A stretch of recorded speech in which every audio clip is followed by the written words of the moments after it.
오늘도 귀한 예배 시간 하나님 앞에 잘 나오셨습니다. 주께서 여러분에게 은혜와 평강으로 함께 해주시기를 축복합니다. 우리가 지난 몇 차례에 걸쳐서 살펴왔던 말씀 창세기 1장 1절부터요 2장 3절까지 우리가 몇 차례에 걸쳐서 살펴왔습니다.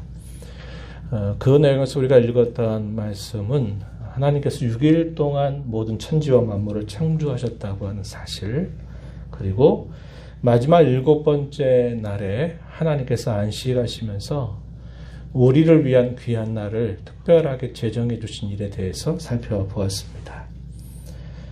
하나님께서 쉬실 필요가 없는 분이심에도 불구하고 인류를 위한 큰 선물을 주신 것이죠. 사람이 자기가 노력하고 자기가 얻은 것으로 사는 것보다는 하나님께서 그분이 우리에게 주시는 것으로 우리가 만족하면서 그분이 쉬라 하실 때 쉬어도 우리가 먹고 살아가는 그 일에 아무런 문제가 없도록 오히려 안식일을 통해서 우리가 하나님께 큰 은혜를 힘입고 또 우리가 6일 동안의 삶을 힘있게 살아가도록 주신 날이다 하는 것을 우리가 함께 생각해 보았습니다.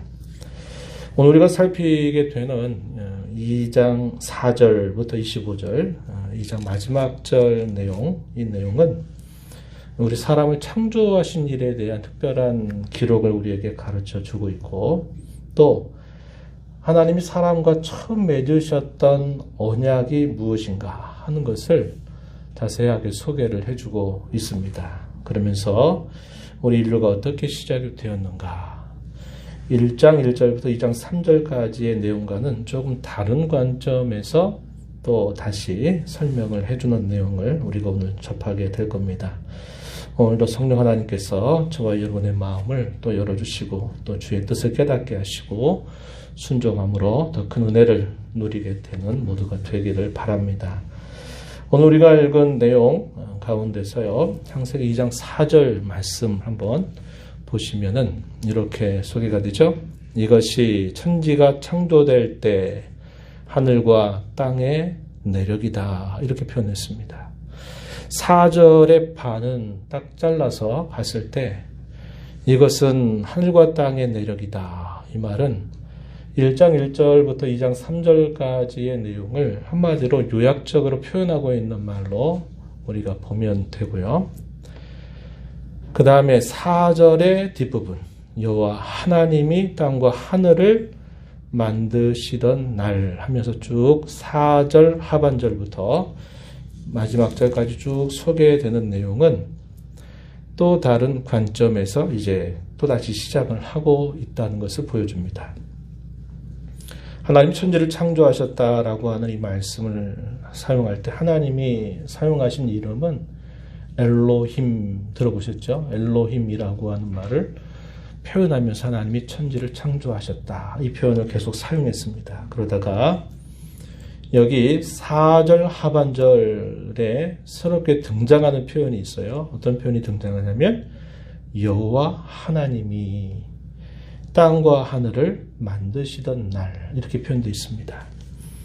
앞부분에서는 하늘과 땅의 내력이다, 이렇게 표현해서 하늘이 먼저 소개가 되고 땅이 이어졌죠. 4절 하반절부터는 엘로힘이라고 하는 이 표현 대신에 여호와 하나님이라고 하는 표현이 사용이 되면서 순서가 바뀌어요. 땅과 하늘을 만드시던 날이다. 그래서 지금까지 표현했던 이 방법과 다른 관점으로 이제 설명해 나가고 있다는 것을 우리에게 보여주고 있어요. 그래서 여기에서 우리가 생각하게 되는 중요한 포인트 중에 하나는 이 여호와 하나님이라고 하는 표현을 의도적으로 사용하고 있다 하는 겁니다. 이 여호와라고 하는 이름은 처음 누구에게 이 이름이 알려지게 되냐면 우리가 아는 것처럼 모세에게 이 이름이 알려지게 됩니다. 하나님 모세를 부르시면서 애굽에 있는 내 백성들을 건져내라. 그럴 때 모세가 물어요. 하나님이 이름이 뭐냐고 물으면 제가 뭐라고 대답을 할까요? 이렇게 물었을 때 하나님께서 나는 스스로 있는 자다, 이렇게 말씀을 하셨어요. 그 이름의 의미가 여호와라고 하는 이름인데요. 이 이름의 좀 더 구체적인 뜻은 그것입니다. 나는 내가 되리라고 말한 대로 될 자다. 이런 뜻입니다. 그러니까 하나님께서 말씀을 하시면 그 말씀이 반드시 이루어지게 하실 자, 바로 그 뜻을 가지고 있는 이름이 여호와라고 하는 이름이에요. 그래서 이 여호와라고 하는 이름은 보통 사람들과의 그냥 보편적으로 사용하는 게 아니라 성경을 자세히 보시면은 이 여호와라고 하는 이름을 표현하실 때는 항상 하나님과 자기 백성과의 관계 안에서 이 표현들을 사용하고 있다는 겁니다. 그 관계가 구체적으로 뭐냐? 오늘 우리가 이제 살펴보게 될 부분인데, 언약이라고 하는 관계 안에서 하나님이 자신의 이름을 특별하게 그리고 아주 귀하게 사용하실 때 여호와라고 하는 이름을 표현하고 있어요. 그래서 왜 2장 4절부터 이 여호와 하나님이라고 하는 표현이 등장할까요? 그것은 오늘 우리가 읽었던 2장 15절부터 17절 내용에 보면은 처음 맺으신 언약이 등장하고 있다고 한 겁니다. 그렇기 때문에 이 언약을 표현하기 위해서 특별히 여호와 하나님이다라고 하는 이름을 사용하고 있다는 것을 우리가 주의해서 보게 돼요. 그리고 특별히 이 내용은 6일 동안의 전체 창조에 대해서 묘사하는 게 아니라 특별히 제6일째 날 사람을 지으신 일, 그리고 그 사람과 처음 맺으신 언약에 초점을 맞추어서 쭉 설명이 되고 있다 하는 것입니다. 5절과 6절 가서 보면요, 사람을 창조하시게 되는 배경이 무엇인가를 소개해 주는데, 이미 첫째 날, 둘째 날 이런 창조의 모습 속에서 초목도 채소도 없는 그런 상태가 묘사가 된 바가 있습니다. 거기 보시면은 여호와 하나님께서 비를 내리지 아니하셨다. 땅을 갈 사람도 없어서 초목과 채소가 나지 아니하였다. 땅의 안개만 가득하였다라고 말합니다. 그래서 사람을 창조하시게 된 그 배경은 첫째 날, 둘째 날의 그 모습을 배경으로 하면서 하나님이 사람을 창조하시게 된다. 이 사실을 설명해 가고 있는 것입니다. 그리고 7절로 가서 보면은 사람을 창조하시는데 다른 모든 창조물과 매우 독특한 방법으로 창조하시죠. 그것은 흙으로 사람을 지으셨다라고 말씀하고, 하나님께서 생기를 그 코에 불어 넣으시면서 사람이 생명이 되었다라고 표현을 합니다. 7절 말씀 그렇게 표현하죠. 사람이 생명이 되었다. 이 말은 살아있는 생명, 생물이라고도 번역이 되는 표현이다. 보면 설명이 되어 있죠. 그래서 사람은 다른 모든 창조물들과 다른 기원을 가지고 있는데, 똑같이 흙으로 지음받은 것 외에 하나님께서 코에 생기를 불어넣으셨다. 이게 뭘 뜻하는가? 우리가 잘 이해하기가 어려워요. 그런데 우리가 다른 성경의 표현들을 쭉 종합적으로 보니까 그것이 뭐냐면, 하나님이 사람을 지으실 때는 사람은 흙이라고 하는 육체만이 아니라 거기에 영혼이라고 하는 특별한 그런 존재를 창조하셨다 하는 것을 우리가 알게 되는 겁니다. 그래서 그 코에 생기를 불어넣었더니 생명이 되었다. 이 말은 사람은 육체뿐만 아니라 영혼이라고 하는 특별한 그런 창조를 가지게 된 존재다. 이것을 설명해 주고 있는 것으로 우리가 이해할 수 있게 됩니다. 그것은 하나님과 특별한 방법으로 교제할 수 있는 대상, 하나님과 대화를 나눌 수 있는 대상, 하나님과 무엇인가를 공유할 수 있는 그런 대상으로 사람을 만드셨다 하는 것을 우리에게 보여주고 있어요. 그리고 사람에게 주신 그 영혼의 특별한 기능 가운데 하나는 우리가 1장 26절부터 8절에서 읽었던 것처럼 우리의 형상을 따라 사람을 만들고 또 그로 하여금 다스리고 정복하고 땅에 충만하게 하자, 이런 말씀을 하신 바가 있는데, 하나님께서 이 모든 다른 창조물들을 다스릴 수 있는 권세를 사람에게 특별하게 부여하신 성격이 있다 하는 것을 우리가 보게 됩니다. 그 내용은 이제 우리가 2장 뒷부분에 가서 보게 되면은 그런 모습이 잘 표현되고 있음을 확인할 수 있어요. 이렇게 사람을 창조하시고 난 다음에 그 사람들이 거주할 수 있는 곳으로 에덴 동산을 하나님께서 만들어 주십니다. 이 에덴이라고 하는 말의 의미는 기쁨이란 뜻이에요. 기쁨의 동산. 이것을 만드셔서 아담과 하와를 그곳에 두시게 된 겁니다. 그리고 그 에덴 동산의 중앙에 하나님께서 특별한 나무를 지정해 두셨어요. 어떤 나무였는가? 9절에 보니까 생명나무와 선악을 알게 하는 나무를 그 동산의 중앙에 두셨다. 이렇게 표현을 해줍니다. 근데 우리가 이 생명나무와 선악을 알게 하는 나무에 대한 이해를 할 때에는 이것을 어떻게 이해를 해야 되느냐면 그 과실 자체가 마치 이렇게 생명을 주고 그 과실 자체가 우리로 하여금 선악을 알게 하는 그런 능력이 있는 것이다. 이렇게 보는 것은 이 말씀을 잘못 이해하게 됩니다. 이해하게 되는 것이 돼요. 그래서 이 말은 상징적인 의미를 담고 있다는 겁니다. 실제적으로 그 나무가 존재했지만 그것이 무엇인가 뜻해주는 의미가 있다 하는 겁니다. 마치 뭐와 같냐면 우리가 성찬식에 참여하게 될 때 떡과 포도주를 우리가 직접 먹기도 하고 마시기도 하잖아요. 그 실제적으로 우리 눈에 보이는 실제적인 것입니다. 그런데 그 떡과 포도주가 뭘 우리에게 가르쳐 주나요? 우리를 위해서 흘려주신 주님의 피, 우리를 위해서 내어주신 그분의 몸, 이것을 상징해 주는 그런 뜻이 있는 것과 마찬가지입니다. 그래서 이 생명나무와 선악을 알게 하는 나무는 그 과일만 먹으면 무조건 영생하게 되는, 우리가 소위 만화 같은 데서 보는 그거 먹으면 영원히 죽지 않고 또 그걸 따먹으면 완전히 거기 안에서 어떤 독이 나와가지고 사람을 죽게 만드는 그런 식으로 이 생명나무와 선악을 알게 하는 나무를 이해하지는 마시라는 거예요. 그것은 상징의 뜻이 있다는 겁니다. 이 두 가지를 함께 두었다는 것은 사람이 살게 되는 그 길이 어디에 있는가 하는 것을 의미적으로 보여주기 위한 목적이 있는 것이다. 그래서 이걸 뭐라고 표현하냐면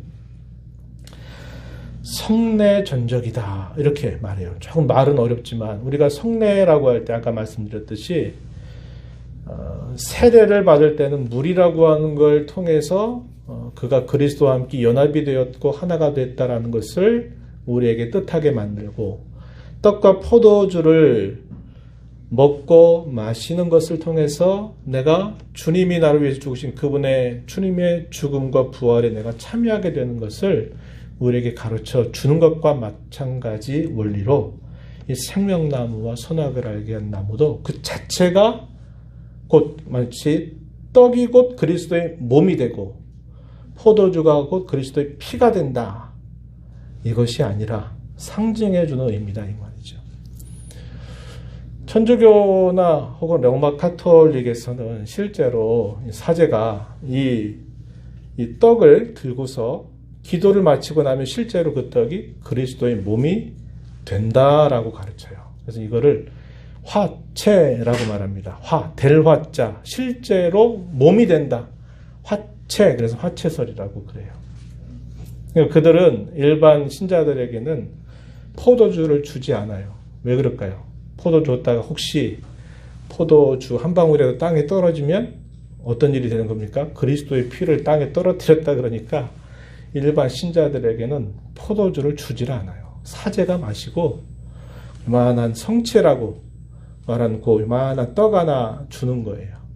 왜? 그게 실제로 그리스도의 몸이 된다고 주장하니까 그렇게 하는 거예요. 근데 우리 개신교에서는 그런 것을 받아들이지 않아요. 그건 상징이다 이렇게 말하는 겁니다.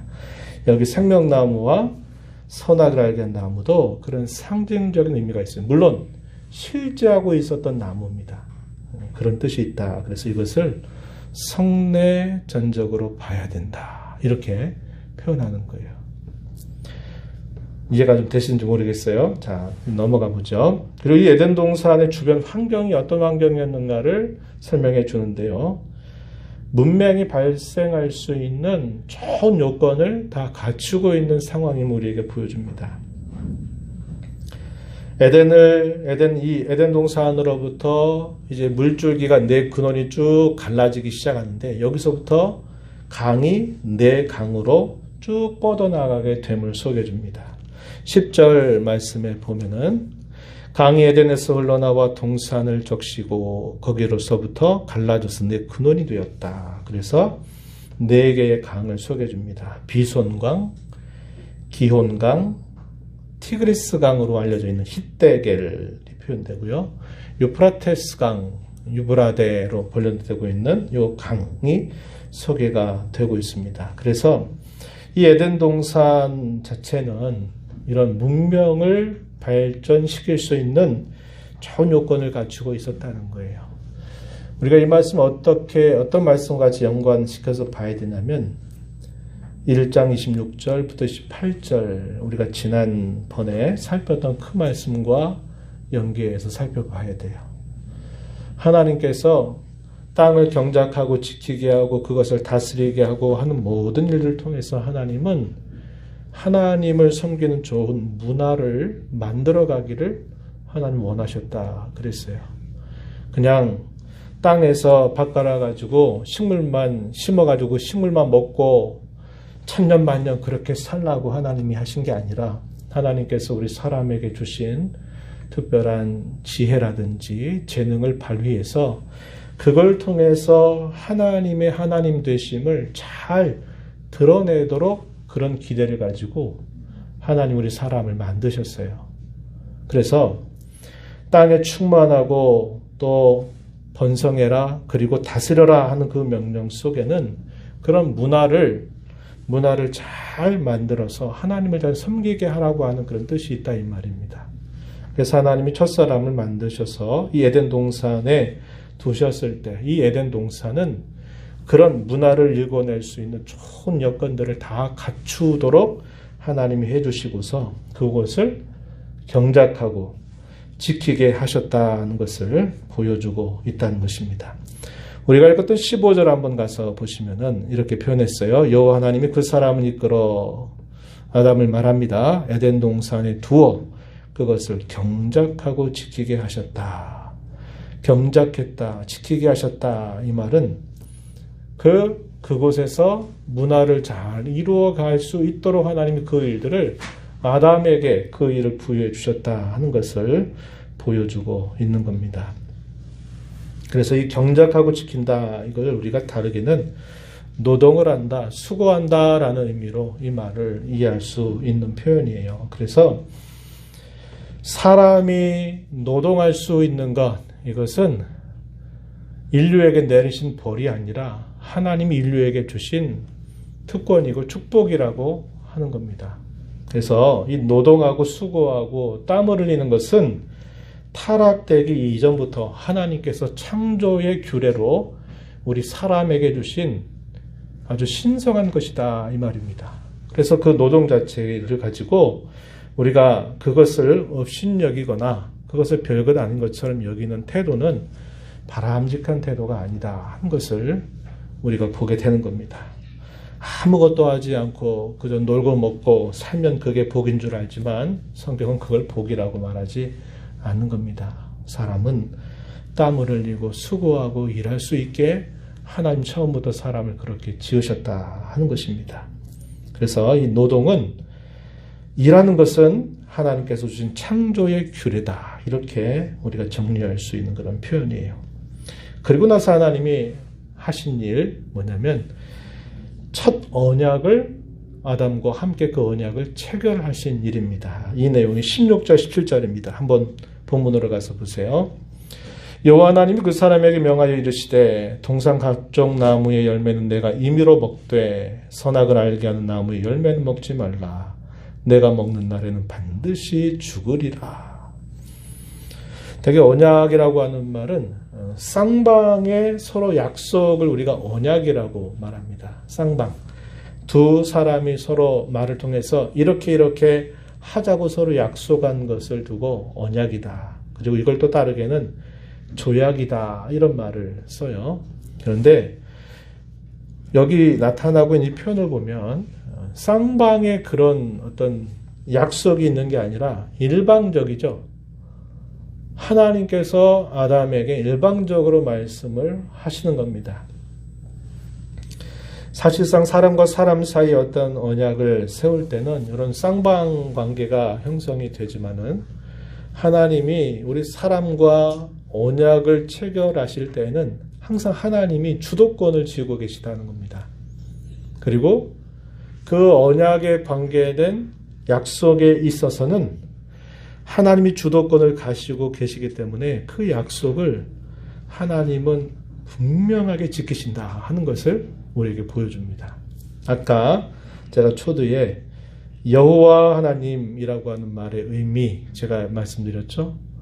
나는 내가 그렇게 되리라고 말한 대로 될 자다. 이런 의미를 담고 있다 그랬어요. 하나님이 약속하신 그 말씀에 관해서는 반드시 그 약속을 실현하신다라고 하는 것을 보증하시기 위해서 하나님 자기 백성들에게 특별하게 알려주신 이름이 여호와 혹은 이 말을 다른 말로는 야훼라고도 불러요.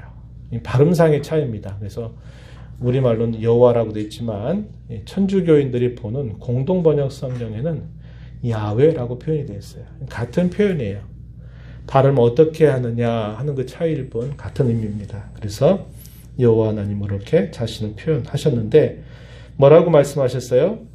동산에 있는 어떤 나무 열매도 다 먹어도 좋다. 그러나 동산 중앙에 있는 나무 가운데 선악을 알게 하는 나무의 열매는 먹지 말아라. 먹는 날에 반드시 죽는다. 이렇게 말씀을 하신 겁니다.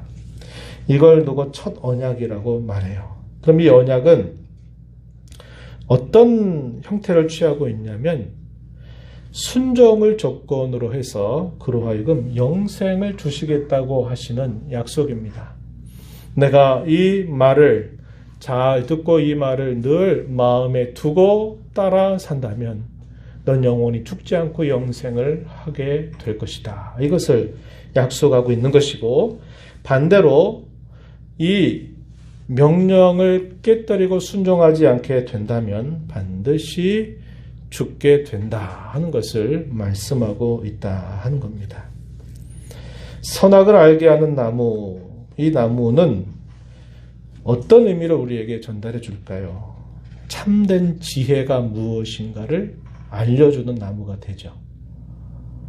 무엇이 선이고 무엇이 악인지를 알게 해주는 나무다 이렇게 표현을 했어요. 그 말은 참 지혜가 무엇인가를 알려주는 그런 나무라는 것을 보여줍니다. 우리가 잘 아는 잠언서 1장 7절 말씀에 보면은 여호와를 경외하는 것이 지식의 근본이다. 지혜의 근본이다. 그런 말씀을 하시죠. 이 말은 참된 지혜를 얻는 길은 자기 스스로 무엇인가를 판단해서 자기가 결정하는데 그 지혜가 있는 게 아니라 참 지혜는 하나님을 경외하는 데 있다. 하나님이 하신 그 말씀을 그대로 받아서 그 말씀을 따르는 데로부터 참 지혜를 얻는다. 이것을 가르쳐 주는 겁니다. 그럼 이 선악의 걸 알게 하는 나무라는 의미는 무슨 말일까요? 하나님을 경외하여서 그분의 말씀을 듣고 순종하는 것이 뭐다? 선이다. 반대로 그분의 말씀을 듣지 않고 순종하지 않는 것이 곧 악이다라는 것을 가르쳐 주는 나무라고 하는 겁니다. 그래서 이 나무는 하나의 테스트예요, 테스트. 그렇게 하느냐 하지 않느냐를 보게 해주는 테스트의 성격을 가지고 있다고 하는 것입니다. 우리가 신앙생활 하다 보면요, 자유의지라고 하는 말을 간간히 들을 때가 있어요. 첫사람 아담의 경우 그리고 하와의 경우에는 말 그대로 자유로운 의지를 받았어요. 어떤 것에도 매이지 않는 자유로운 의지를 받은 거예요. 그 자유로운 의지를 가지고서 테스트로 딱 정해주신 선악을 알게 한 나무를 보면서 하나님이 이렇게 하는 것이 참 지혜고 이렇게 하는 것이 선이고 또 이렇게 하는 것이 악이라고 하는 것을 보여주면서 그것을 어떻게 할 것인가를 아담과 하와에게 결정할 것을 주신 거예요. 그때 그걸 두고 진정한 의미에서 자유의지라고 말하는 겁니다. 이렇게 할 수도 있고 저렇게 할 수도 있어요. 이걸 두고 자유의지라고 말하는 겁니다. 이것을 하나님이 아담과 하와에게 부여해 주실 때 하나님 기대하는 것은 뭐겠어요? 로봇처럼 프로그램된 어떤 데이터 값을 탁 넣어주면 무조건 똑같은 결과를 만들어내는 것이 아니라 그가 하나님을 경외해서 무엇이 선인가를 잘 알아서 자원하는 마음으로 자발적으로 자신에게 주어진 의지를 사용해서 하나님의 뜻을 자원하는 마음으로 순종하며 살도록 하나님이 그에게 가르쳐 주신 거다 하는 겁니다. 그래서 이 아담과 하와는 그 말씀에 대하여 자발적으로 순종할 수도 있었고 아니면 반대로 그것을 거절할 수도 있었어요. 두 가지 가능성이 다 있었다 이 말입니다. 그래서 그가 진정으로 완전한 사람이 되는 길은 무엇인가를 보여준다면 자기 스스로가 완전한 존재가 되는 게 아니라 자기 스스로 완전한 자가 되는 게 아니라 그가 완전해질 수 있는 길은 오직 어디에 있다? 하나님의 말씀을 듣고 경외하고 순종하는 데 있다. 다시 말해서 자신을 지으신 하나님께 의존하는 데서 그가 완전한 자로 살아갈 수 있다는 것을 보여주고 있다 이 말입니다. 그런데 만약에 이 말씀을 그가 거절하게 되면 그 완전한 길은 사라져버리게 되는 것입니다. 바로 이 선악을 알게 하는 나무가 바로 그런 것을 보여주고 있다 이 말이에요. 그래서 그 당시에 아담과 하와는 선하게 창조되고 죄가 없는 사람으로 창조가 되었어도 타락할 가능성, 즉 범죄를 할 수 있는 가능성을 가진 존재로 창조함을 받은 거예요. 그래서 자원하는 마음을 갖고 그가 하나님을 경외함으로 그 말씀에 순종해서 영생을 그가 얻어 살아갈 수도 있고 반대로 그가 스스로 하나님 순종하는 걸 저버려서 결국 그가 그 영생을 결국 잃어버리게 되는 길로 갈 수도 있었다는 거예요. 결국 우리가 잘 아는 것처럼 아담과 하와는 그 일에 있어서 자기에게 주어진 자유의지를 잘못 사용했어요. 누구의 게임을 받아가지고 사탄의 게임을 받아가지고 유혹을 받아가지고 결국 잘못 사용하게 된 것이 첫 범죄가 되고 그 첫 범죄가 결국 모든 인류의 타락이 되어버리는 그런 비참한 결과가 주어지게 됐다는 것을 우리는 알고 있다고 하는 것입니다. 그래서 이것이 첫 이 언약을 두고 뭐라고 말하냐면 이렇게도 말해요. 행위 언약이다 이렇게도 부릅니다. 왜냐? 자유의지를 자발적으로 사용해서 그 행위로 순종하게 되면 그걸 통해서 그 언약이 약속하는 복을 받을 수 있고 그의 행위를 잘못 결정해서 잘못하게 되면 그것으로 인하여 결국 영생을 빼앗길 수도 있게 되는 일이 있게 되었기 때문에 이걸 두고 행위 언약이다 이렇게 부르고요. 무엇이 진정으로 살 길인가를 가르쳐 준다 그래서 이걸 두고 생명의 언약이라고 부르기도 합니다. 그래서 이 첫 언약을 두고 행위 언약이다 혹은 생명의 언약이다 이렇게 부르게 되는 겁니다. 그러면서 하나님께서 아담이 혼자 있는 것이 좋아 보이지 않으셨어요. 그래서 먼저 아담이 했었던 최초의 임무가 하나 있었는데 그건 뭐냐면 동물들을 하나님이 아담에게로 데리고 오시는 겁니다. 그러면 아담이 그 동물들의 이름을 지어주는 거예요. 여러분 자녀들 낳으실 때 뭐 태명해가지고 이렇게 이름을 줬다가 또 막상 이제 출산을 하게 되면은 그 자녀 이름을 어떻게 지을까 할 때 옛날에는 참 그런 일 많았어요. 참 그 남자 아이들은 귀하게 여기고 또 여자 아이들은 별로 귀하게 여기지 않다 보니까 이름을 지을 때 아주 그냥 별 생각 없이 막 지었어요. 그래서 나중에 보면 이름이 참 부르기 어려운 그런 이름들이 많았습니다. 그래도 사람이 이름을 짓는다고 하는 것은 그만큼 굉장히 중요한 일이에요. 그 이름을 지을 때 하나님이 아담에게 이름을 짓게 하신 것은 그 동물의 특성이나 본성이나 그 모든 것들을 직관적으로 알 수 있도록 하나님이 해주셨다는 거예요. 그래서 이름을 짓는다 이 말은 아담이 그 동물들을 다스릴 수 있는 그런 힘을 행사하고 있다는 것을 보여주는 겁니다. 그래서 이게 굉장히 중요해요. 그래서 아담에게 주어진 첫 번째 임무는 동물들의 이름을 짓는 것입니다. 그 동물들의 이름을 짓는데 암수 쌍으로 있게 되잖아요. 그 쌍으로 있는 짐승들인데 자기의 곁에는 누가 없어요. 짝이 없어요. 하나님이 모든 걸 다 선하다 좋다 보셨는데 아담이 혼자 있는 것만큼은 하나님이 좋게 보시지를 못하셨어요. 그래서 이 아담을 잠드시게 한 다음에 이 아담의 옆구리로부터 갈비뼈를 하나 취하시고 또 거기로부터 여자를 만드시고 그 빼는 갈비뼈를 그분이 채우셨다라고 말하면서 남자로부터 여자를 창조하시는 일을 하나님이 행해 주셔가지고 그에게 돕는 배필을 만들어 주시는 것입니다. 그 내용이 2장의 후반부에 기록이 되어 있어요.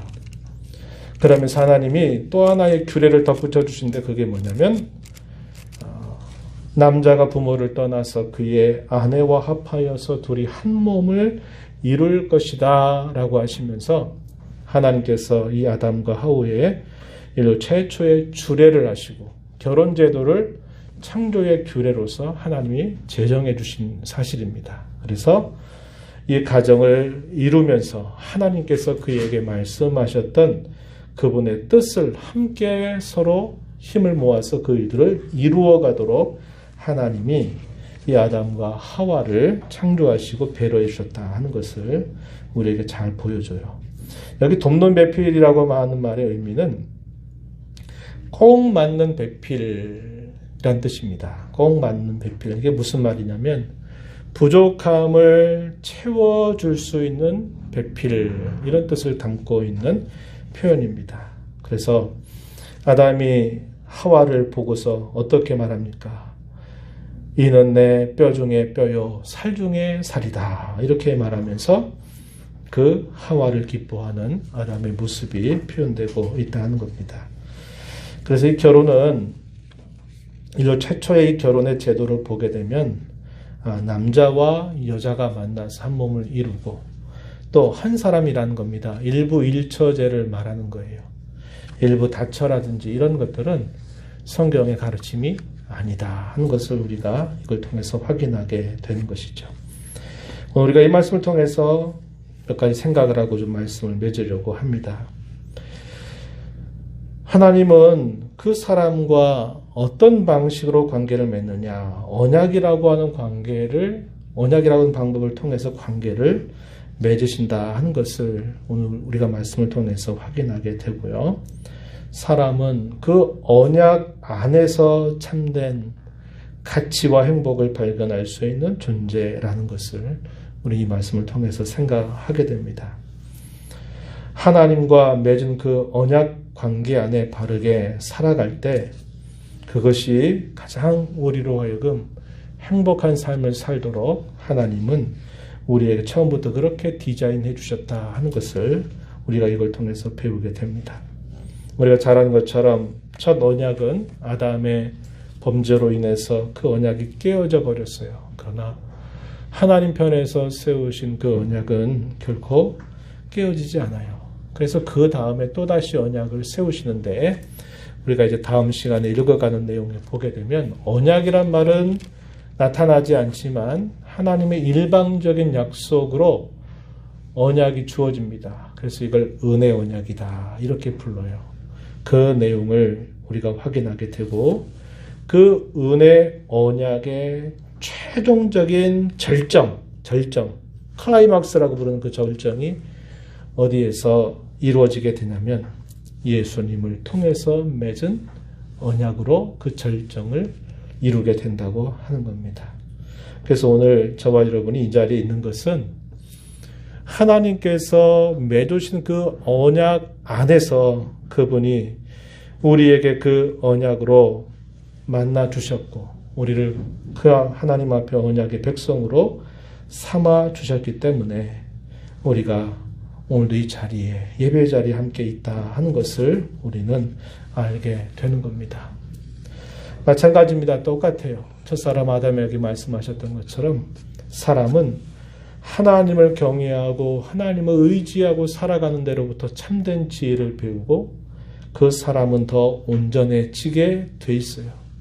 오늘 우리도 마찬가지입니다. 우리가 하나님 안에서 하나님을 경외하고 그분의 말씀을 듣고 그분의 말씀을 따라 순종하는 삶 속에서 우리가 더 온전한 삶을 살아갈 수 있게 되고 우리가 하나님과 바른 관계를 맺으면서 살아가게 된다는 것을 우리 이 말씀을 통해서 깊이 다시 한번 생각을 해야 됩니다. 그래서 하나님이 저와 여러분에게 언제나 그 언약에 변함이 없으시고 신실하신 것처럼 저희도 하나님 앞에 신실하고 충성스러운 사람이 되도록 우리의 마음을 항상 단속하고 우리의 말과 행실을 늘 하나님 앞에 늘 신실하게 우리의 자신을 세워가는 일에 힘을 기울여 살아가야 된다 하는 겁니다. 이런 거룩한 결단이 늘 저와 여러분의 삶 속에 계속되기를 진심으로 바랍니다. 우리는 이렇게 자유로운 의지를 갖고 태어난 존재들이 아니었어요. 우리는 이미 아담의 범죄로 말미암아 타락한 의지를 가지고 태어나면서부터 살아왔습니다. 그런데 우리가 예수 그리스도의 구원으로 말미암아 우리의 타락한 의지, 노예화된 의지, 항상 무엇인가를 생각하고 무엇인가를 뜻하고 뭔가 하는 곳에는 항상 악으로 기우는 이 타락한 의지를 예수님의 구원으로 말미암아 우리를 다시 회복시켜 주셨어요. 그래서 우리는 회복된 의지를 가지고 있는 사람들이다라고 말할 수 있습니다.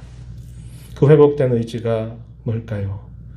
우리 안에 내주하시는 성령님의 소욕을 따르고 우리에게 해주시는 하나님의 말씀을 듣고 어찌하든지 그 말씀에 따라서 내 생각을 바꾸고 내 행실을 바꾸는 일들을 끊임없이 하게 되도록 하신 것, 이것이 우리에게 회복된 의지를 따라 살아가는 삶임을 우리가 기억해야 하겠습니다. 빌립보서 2장 13절 말씀에 이런 말씀이 있어요. 너희 안에서 행하시는 이는 하나님이시니 자기의 기쁘신 뜻을 위하여 너희에게 소원을 두고 행하게 하시나니. 하나님 자신의 기쁘신 뜻을 위해서 너희에게 구원받은 신자들에게 소원, 마음의 소원을 두고 행하게 하신다. 이렇게 말합니다. 하나님이 우리 안에서 행하시는 그분의 뜻, 성령 하나님의 이끄심, 그것을 따라 살아가는 것이 구원받은 저와 여러분이 마땅히 힘써야 할 삶의 본분임을 기억하면서 저희의 남은 삶 이렇게 살아가는 복된 삶이 되기를 축복합니다. 하나님 아버지, 오늘도 저희들을 불러주셔서 이렇게 또 하나님의 말씀을 통해서 우리 사람을 어떠한 존재로 만들어 주셨는지, 또 사람과 맺어주시는 첫 번째 언약이 무엇인지, 사람은 무엇으로 살아가는 존재인지 또 말씀을 통해서 다시 한번 확인하게 해주심을 감사합니다. 첫사람 아담의 범죄로 말미암아 타락하고 비참함 가운데 있었던 모든 인생들 가운데 저희들에게 하나님께서 귀한 구원의 은혜를 주셔서 하나님 안에서 맺으신 그 언약 안에 늘 살아가도록 저희들을 붙들어 주심을 감사드리고, 타락한 의지를 따라 죄짓고 살아가는 우리의 인생을 변화시키셔서 저희 안에 성령 하나님의 내주를 또 내주하심과 인도하심을 따라 살아가도록 은혜 주신 것을 감사드리옵나이다. 구원의 은혜에 감사하면서 우리 안에 소원을 두고 행하게 하시는 하나님의 뜻을 따라 살기를 기뻐하고 힘써가는 저희들의 삶이 되도록 인도하여 주옵소서. 언약의 자녀인 것을 기억하고 하나님 앞에 언제나 신실하고 충성스럽고 변함이 없는 그런 믿음의 삶을 살아가도록 늘 도와주시옵소서. 예수님 이름으로 기도하옵나이다. 아멘.